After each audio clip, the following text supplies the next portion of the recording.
وقتی مهاجرین تاجیکستان که آمده بود در وقت از جنگل تیر شد دیگه بیچاره آواره شدن آمدن در این منطقه دیگه در اوج باز مردم ها رفتن مقاومه اسکی ترکمنای ما مردم رفتن از او قشلاق از جنگل اینا را گرفته آوردن در خانهشان جای و جای کردن. بعد بسیارش طرف قندوز آمد امام صاحب آمد اونا بعضیش در امو قریه اسکی ماندک. باز در اوجه به نام یک ملا قلندر گفتنی از امین حضرتی اون مردم بودک ما مجاهد هستیم گفته و مردم آواره و در بدر کردن این طرف که آمد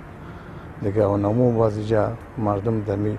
جنگ اونا به خاطر چوکی و مطلب و مقصد خودشان بود